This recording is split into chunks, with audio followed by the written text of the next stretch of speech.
আমি হাঁটতে হাঁটতে এমন একটা জায়গায় চলে আসছি। পুরো এক সময় অনেক বড় বড় পাহাড় ছিল, ভয়ানক একটা জায়গা। একটা জিনিস ফিল করেন, আপনি যখন একটা রাস্তা দিয়ে হাঁটছেন। আসসালামু আলাইকুম, আছি সৌদি আরবে। এটা আমার প্রথম ব্লগ। এখানে মূলত যেদিকে চোখ যায় শুধু পাহাড় পাহাড় পাহাড় আর পাহাড়। প্রকৃতির যেন এক অপরূপ সৌন্দর্য এই পাহাড় ঘেরা প্রান্তর। মূলত আমি যেখানে বসে আছি এগুলো একসময় অনেক বড় বড় পাহাড় ছিল। এখন এগুলা সম্পূর্ণ কেটে কেটে, খুব বেশি যারা প্রভাবশালী ওনারা মূলত শহর ছেড়ে এখন এই পাহাড়ি অঞ্চলগুলোকে বেছে নিয়েছেন। এখন তারা এখানে এসে তাদের বসতবাড়ি থেকে শুরু করে সকল ধরনের কার্যক্রমগুলো এখানে এসে করেন।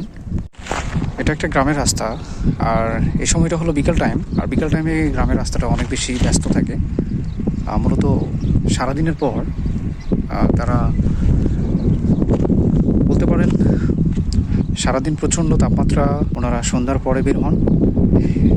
একটা জিনিস ফিল করেন, আপনি যখন একটা রাস্তা দিয়ে হাঁটছেন আর চারিপাশে পাহাড় আর মাঝখানে এরকম একটা ফাঁকা রাস্তা, আপনার কেমন লাগবে?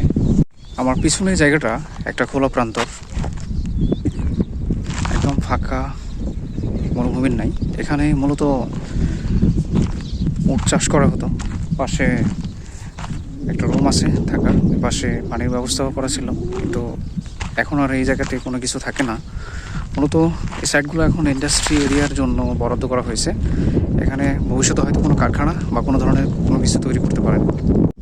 আমার পেছনে খুব সুন্দর একটা পরিবেশ। দূরে ওখানে কিন্তু পাহাড় কাটা হচ্ছে, একসময় এই পাহাড়গুলোও থাকবে না। খুব সুন্দর একটা পরিবেশ। ইনশাল্লাহ এই পাহাড়গুলোকে নিয়ে একসময় এক্সপ্লোর করবো। লিস্টে সৌদি আরবেও ঠিক একই রকম। এখানে মূলত ভিডিওগ্রাফিতে অনেক বেশি রেস্ট্রিকশন থাকে, তবুও অনেক ব্লগার আছেন, চেষ্টা করেন তারা ভিডিও করার জন্য। ইনশাল্লাহ আমিও এই পাহাড়গুলোকে নিয়ে, এসব রাস্তাঘাট নিয়ে, এখানকার জনজীবন নিয়ে এক্সপ্লোর করব। আমার পিছনে সূর্যাস্ত যাবে, আর আমি হাঁটতে হাঁটতে এমন একটা জায়গায় চলে আসছি। এটা মূলত একাকিত্ব অবস্থায় খুব ভয়ানক একটা জায়গা, খুবই পরিত্যক্ত একটা জায়গা এটা। এদিকে সূর্য অস্ত যায়, আর দূরে ওখানে কিছু লোকজন ক্রিকেট খেলতেছে। ফাইনালি চলে যাচ্ছে এখান থেকে, যদিও এত দূরে একাকি আসা একদমই ঠিক হয় নাই। সব এখানে ফেলা হয়।